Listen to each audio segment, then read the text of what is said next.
C'est toujours un plaisir de vous retrouver pour le 20h sur RTI 1. Bonsoir et bienvenue. Renforcement de l'axe Yamoussoukro-Dakar. Le président du Sénégal est arrivé à Abidjan, la capitale économique ivoirienne, ce matin. Macky Sall entame une visite officielle de 72 heures en Côte d'Ivoire. Et il a eu aujourd'hui même un tête-à-tête avec le président ivoirien Alassane Ouattara. Les femmes de la région du Tongpi reçoivent une rallonge de 300 millions de francs CFA au titre du Fonds d'appui des femmes de Côte d'Ivoire, FAFSI, disponible pour la région. Une enveloppe que la première dame Dominique Ouattara fait ainsi passer à 1 milliard de francs CFA. Pour s'inspirer des innovations en termes de développement aéronautique et pour renforcer la sécurité interne et aux frontières, le ministre d'État, ministre de la Défense Ahmed Bakayoko, prend part à Paris au salon dédié à l'aéronautique et à l'espace avec une délégation de généraux de la marine et de l'armée de l'air. Et c'est à partir de demain 21 juin et ce jusqu'au 19 juillet prochain que l'Égypte va accueillir la 32e édition de la fête du football africain. La Confédération africaine de football assure que tout est fin prêt pour le démarrage de la compétition demain sur le sol égyptien. Bienvenue, merci à tous de nous rejoindre sur RTI 1 ce jeudi 20 juin. Le président du Sénégal est en visite officielle en terre ivoirienne. Macky Sall est arrivé à Abidjan ce matin pour une durée de 72 heures, une visite dans le but de renforcer l'axe Yamoussoukro-Dakar. Alexis Ouedraogo. Le président sénégalais est à Abidjan. Macky Sall est arrivé ce jeudi sous le coup de 11h30. Lui et son épouse ont été accueillis par son homologue ivoirien Alassane Ouattara. À ses côtés, le vice-président, le premier ministre ainsi que plusieurs membres du gouvernement. Honneur militaire, puis bain de foule de la communauté sénégalaise venue en nombre. Notons que le président sénégalais est en visite officielle de 72 heures dans le pays. Le renforcement de l'axe Yamoussoukro-Dakar sera au cœur des échanges. Le Sénégalais a été reçu au palais présidentiel. Avec sa délégation, il y a eu une rencontre avec le président ivoirien avant un tête-à-tête entre les deux chefs d'État. Les présidents Alassane Ouattara et Macky Sall ont par la suite présidé la cérémonie de signature de 5 accords bilatéraux, notamment dans les domaines de l'énergie et du pétrole, l'industrie cinématographique et le commerce. Nous écoutons les deux chefs d'État. J'ai beaucoup de respect, d'affection et de considération pour le président Ouattara. C'est un aîné attentionné qui a un grand sens de l'histoire et des relations humaines. La Côte d'Ivoire et le Sénégal sont unis par des liens historiques solides et profonds et partagent le même destin. Je me dois de remercier le président Ouattara, son épouse Dominique Ouattara, le gouvernement et le peuple ivoirien pour l'hospitalité que mes compatriotes ont toujours trouvé en terre de Côte d'Ivoire. Avec le président, nos discussions, il l'a rappelé tantôt, ont porté sur tout ce qui lie les deux pays, notamment la coopération bilatérale, comme il l'a dit, qui se porte bien, mais qui peut faire encore des progrès, particulièrement dans le domaine commercial, dans le domaine de l'investissement privé. Nos hommes d'affaires pourraient en effet saisir cette occasion pour augmenter les niveaux d'échange dans les domaines de l'agriculture où la Côte d'Ivoire est un grenier par excellence. Et nous avons la volonté d'accroître les échanges commerciaux, notamment en renforçant le partenariat entre les secteurs privés des deux pays. De même, nous avons évoqué les possibilités d'approfondir les partages d'expériences et de bonnes pratiques dans des domaines comme les énergies renouvelables, mais également les énergies fossiles où la Côte d'Ivoire a une longueur d'avance sur nous. Nous avons bien évidemment la volonté de renforcer davantage les relations entre le Sénégal et la Côte d'Ivoire, de dynamiser nos échanges. Nos échanges sont à un bon niveau mais je crois que nous pouvons faire mieux, car le potentiel est là. Et je crois que la volonté politique et aussi les hommes et les femmes d'affaires sont engagés des deux côtés, aussi bien les Ivoiriens au Sénégal que les Sénégalais en Côte d'Ivoire. Donc nous voulons insister et les encourager à poursuivre cette possibilité de renforcer davantage le commerce et les investissements au Sénégal comme en Côte d'Ivoire. Donc l'organisation de la 10e session de la Grande Commission mixte de coopération ivoiro-sénégalaise a permis de faire quelques avancées. Et nous sommes d'accord qu'il faut explorer des secteurs tels que la pêche, la culture, le tourisme, le commerce, la défense et la sécurité, mais également la santé, l'éducation et la jeunesse. Et nous devons continuer d'organiser des missions de prospection économique. Et nous avons aussi, souvent vous et moi, insisté sur la nécessité d'une meilleure intégration en Afrique de l'Ouest et notamment de nos deux pays à travers l'autoroute donc internationale Abidjan, Lagos, Abidjan, Dakar. C'est un dossier que nous soutenons au niveau de la CEDEAO et nous continuerons de travailler à cela. Nous avons aussi évoqué la question de la mise en œuvre de la feuille de route révisée, la monnaie unique de la CEDEAO. Évidemment, les questions monétaires sont des questions délicates, mais importantes. Et nous considérons que l'UEMOA a bien servi et sert bien nos États et que ça doit être un point d'ancrage de toute évolution par rapport à cette monnaie unique. Et d'ailleurs, nous aurons l'occasion d'évoquer ces questions à la fin de ce mois à Abuja, à l'occasion de la conférence des chefs d'État de la CEDEAO. La Côte d'Ivoire et le Sénégal sont dans la zone CEDEAO avec le Nigeria et le Ghana, les 4 géants qui produisent la quasi-totalité de la richesse régionale et réalisent plus des 3/4 du commerce. Le niveau des échanges est en croissance régulière. Depuis 2014, entre les deux pays, il a atteint un pic en 2017 avant de rechuter en 2018.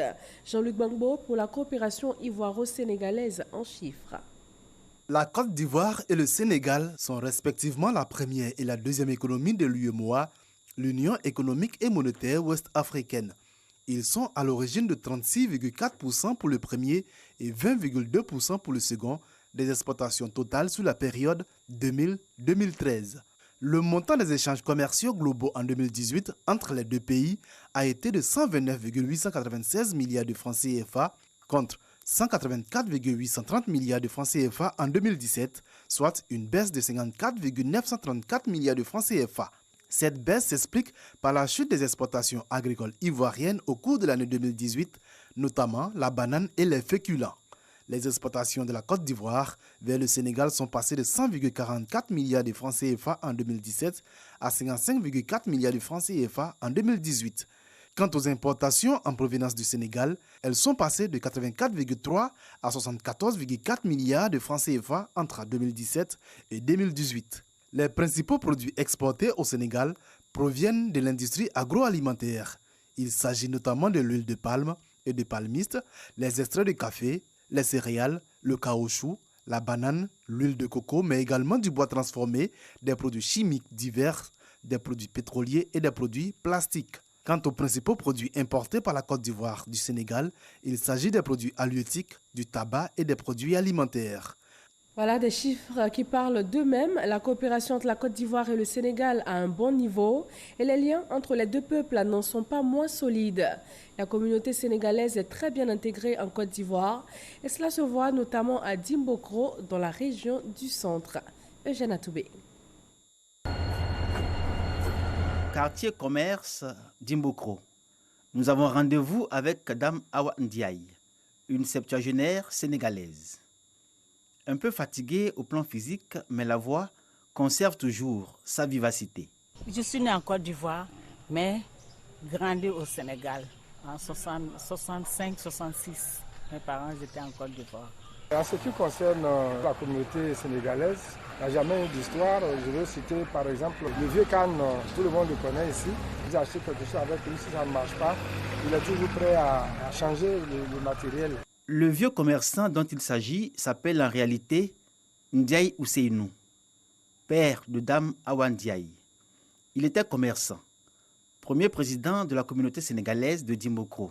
Après lui, d'autres Sénégalais sont arrivés dans la cité d'Unzi pour s'y établir. La quasi-totalité opère dans le secteur du commerce. Tranquilles et sans histoire, ils sont intégrés dans une société où l'hospitalité est une tradition et le vivre ensemble une culture. Vraiment, on remercie la Côte d'Ivoire pour son accueil fraternel. On vit en harmonie. Nos affaires, ça marche un peu. Donc, nous sommes là aussi, nous sommes soudés. Moi, on me dit que je suis ivoirien parce que j'ai grandi ici. On est tous ensemble. Il n'y a pas de séparation. Le maire actuel, quand il a été élu, c'est moi on a appelé pour venir faire sa cuisine. Je suis bien intégrée. À Djimbokro et dans plusieurs localités environnantes, on dénombre au total une centaine d'actifs qui constituent la communauté sénégalaise de Djimbokro. Des hommes et des femmes solidaires et unis dans une association qui leur permet de conserver leur identité culturelle et leurs valeurs. Toujours cet amour du pays, quoique fortement attaché à une localité où s'écrit l'essentiel de l'histoire des pères et celle des fils. Les années 60, mon papa est arrivé à Djimbokro. Il y a plein de frères qui sont nés à Djimbokro. La majorité des fils de mes frères qui sont nés à Djimbokro. En Côte d'Ivoire, vraiment, on est bien accueillis les Sénégalais, surtout à Djimbokro. Bien, merci. On est vivant avec Ivoiriens, on est bien avec eux. On fait ici 5 ans, 10 ans, on retourne, on vient encore. Tous les Sénégalais, le contrat de Macky Sall. La venue du président sénégalais en Côte d'Ivoire comble de joie la communauté sénégalaise de Djimbokro. La mobilisation selon le nouveau président de la communauté sénégalaise de Djimbokro est effective à la mesure de l'amour que lui portent tous les Sénégalais vivant en Côte d'Ivoire. J'aime Macky Sall. Quand on m'a dit que c'est Macky Sall qui a posé candidature, ce jour-là, j'étais très heureuse. Nous sommes d'abord très contents d'accueillir notre président bien-aimé, Macky Sall. Donc nous lançons un message à tous les Sénégalais qui sont à Djimbokro de se mobiliser derrière nous. La communauté sénégalaise de Djimbokro, des hommes et des femmes fiers, une communauté refusant de se mêler des affaires des autres. Et l'arrivée du président Macky Sall sonne pour eux comme le merci du peuple sénégalais à la Côte d'Ivoire pour sa légendaire hospitalité. Nous quittons Djimbokro pour le palais présidentiel d'Abidjan. Le chef de l'État ivoirien a reçu hier mercredi le PCA du groupe Société Générale. Lorenzo Bini est à Abidjan dans le cadre des rencontres annuelles avec de jeunes talents qui exercent au sein de son groupe. Il a renouvelé l'engagement de sa structure à soutenir le développement économique et social de la Côte d'Ivoire. Chiram Kofi Abola. Lorenzo Binis Magui, président du conseil d'administration du groupe Société Générale, à Abidjan dans le cadre des rencontres annuelles avec des jeunes talents africains au sein de son groupe. Il a été reçu ce mercredi par le président de la République, Alassane Ouattara. Échange ayant porté sur le soutien de la Société Générale aux efforts de développement de la Côte d'Ivoire. C'est l'occasion pour Lorenzo Binis Magui de renouveler l'engagement de sa structure quant au financement du secteur agricole et des petites et moyennes entreprises. Tous les ans, nous réunissons dans un pays africain tous nos jeunes talents de nos 20 banques africaines. Cette année, c'est ici, à Abidjan. Nous avons un programme très intense de 2 jours. C'était l'occasion pour ma visite et pour venir rendre visite et hommage au président, parler de la situation économique de la Côte d'Ivoire, renouveler notre engagement à soutenir la croissance de l'économie ivoirienne qui se porte très bien. Et nous sommes très contents de notre présence ici. Aussi, le président du conseil d'administration du groupe Société Générale a-t-il évoqué avec son hôte les possibilités de développement de l'UMOA dont le chef de l'État ivoirien, le président Alassane Ouattara, est président en exercice. Pour Lorenzo Binis Magui, cette perspective est nécessaire à la bonne gestion macroéconomique.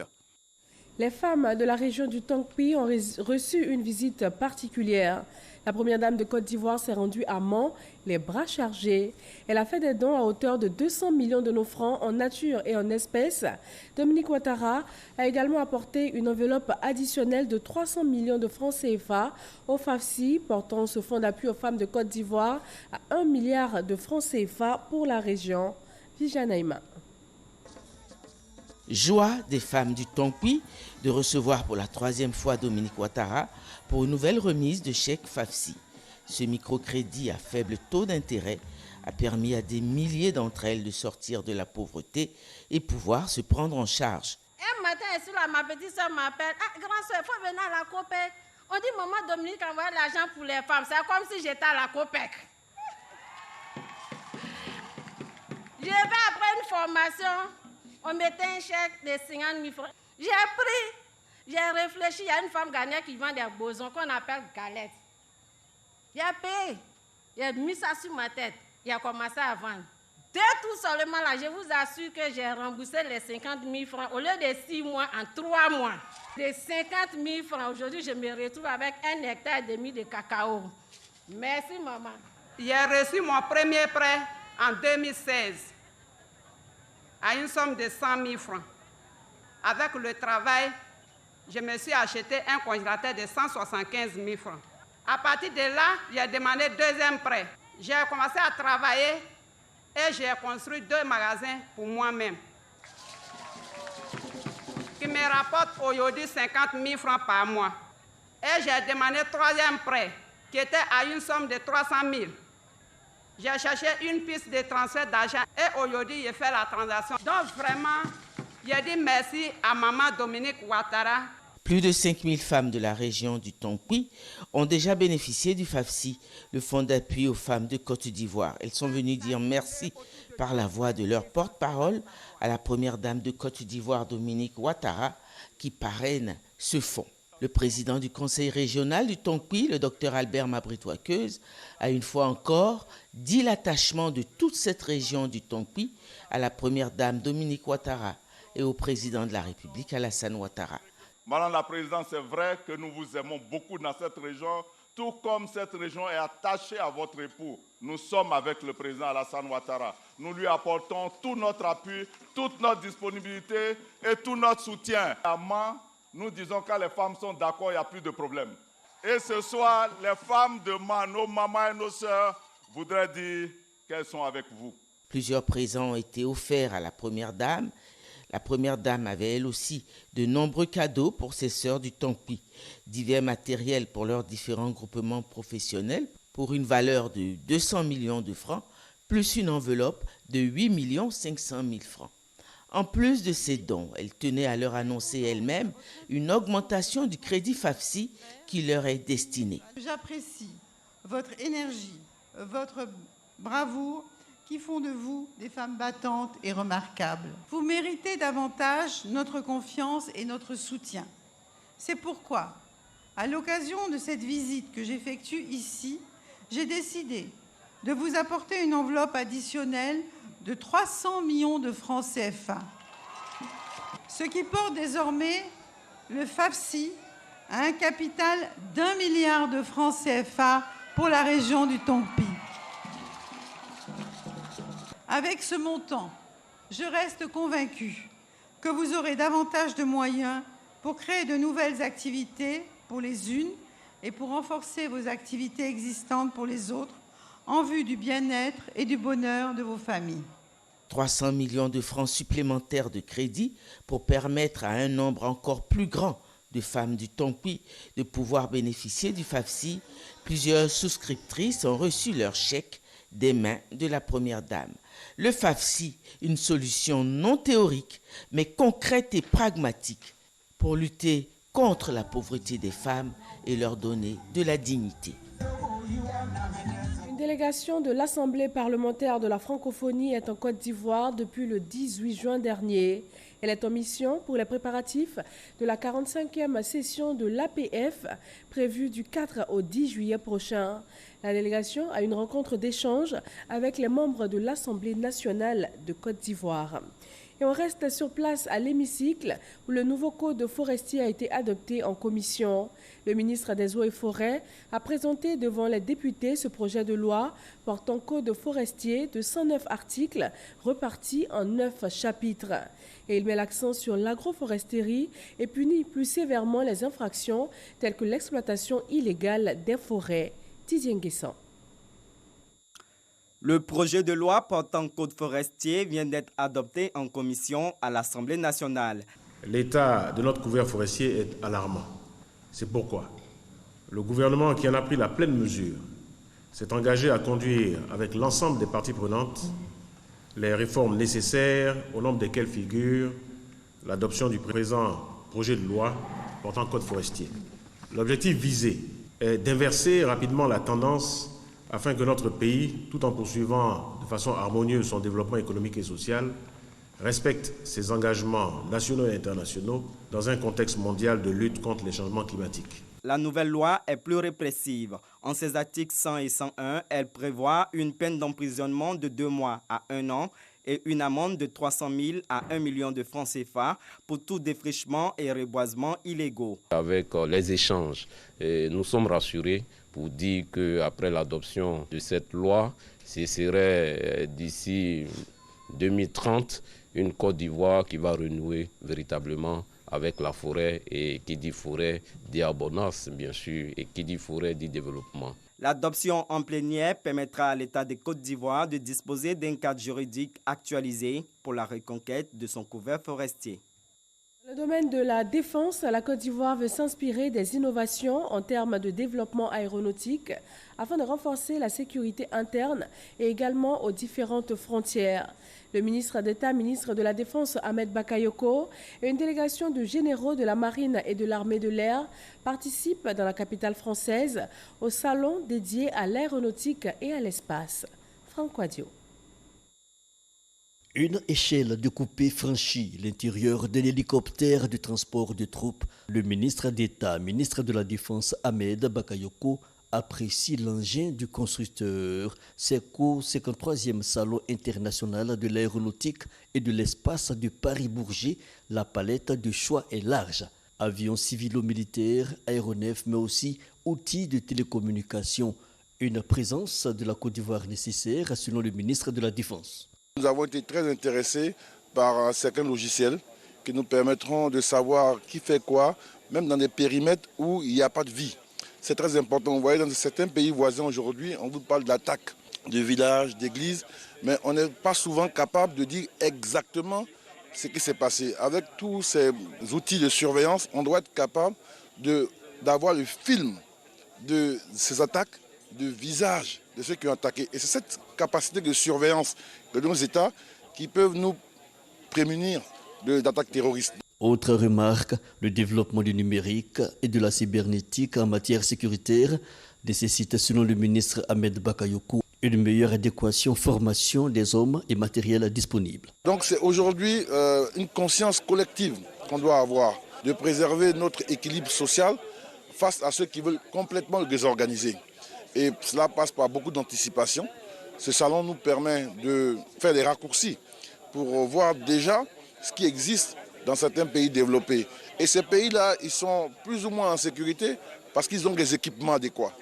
Donc il nous faut investir dans l'équipement, dans la formation et dans aussi le déploiement de ces équipements et de nos hommes pour que notre territoire soit un territoire sûr. Quelques leçons et des perspectives. Le Salon international de l'aéronautique et de l'espace est le plus grand événement consacré au transport aérien dans le monde. Il a lieu chaque 2 ans et rassemble compagnies aériennes civiles, constructeurs et ingénierie stratégique militaire entre autres. Et il prend fin le 23 juin prochain. La sécurité est également au cœur d'une rencontre internationale à Ouagadougou, au Burkina Faso. Depuis ce jeudi, le forum de Ouagadougou sur la sécurité et la lutte contre le terrorisme dans la zone UEMOA réunit la presse et les experts. Le groupement des éditeurs de presse publique de l'Afrique de l'Ouest entend créer ainsi un cadre de réflexion sur le rôle de la presse dans la lutte contre le terrorisme. 19e journée mondiale des réfugiés, elle a été célébrée à Toulepleu dans l'ouest de la Côte d'Ivoire. Le préfet du département de Tout-le-Pleu et le représentant du Haut Commissariat pour les réfugiés ont sollicité plus d'attention et de solidarité en faveur des réfugiés. Direction le village d'Adjaoui-Koubé, à proximité de l'aéroport Félix Houphouët-Boigny d'Abidjan. Des poissons morts ont été découverts dans la lagune. Le préfet du district d'Abidjan et des responsables du ministère de la Santé et des Ressources animales et halieutiques se sont rendus sur place. Isaïo. De milliers de poissons morts dans l'eau et éparpillés en bordure de la lagune. La scène se passe à Adjaoui-Koubé, village situé dans le périmètre de l'aéroport Félix Houphouët-Boigny, dans la commune de Port-Boué.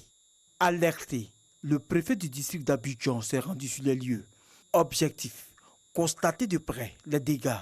Vincent Tobi profite de cette visite de terrain pour rassurer l'ensemble de la population. La zone en question, c'est une zone que le village a classée comme zone de reproduction. Voilà, et donc ce sont des pratiques traditionnelles, comme m'a expliqué le DG des Affaires maritimes, mais également le chef de village. Ils font ça souvent pour permettre d'avoir du poisson de bonne qualité et en masse. Donc c'est une zone de reproduction où la pêche n'est pas autorisée depuis 7 mois. Ce qui explique une abondance de poissons de plusieurs variétés. Mais qu'est-ce qui s'est passé? Nous allons le découvrir très bientôt avec les analyses de nos services spécialisés. Des poissons ont été emportés pour analyse dans des laboratoires afin de déterminer les causes de leur mort. Une enquête est également ouverte pour situer les responsabilités.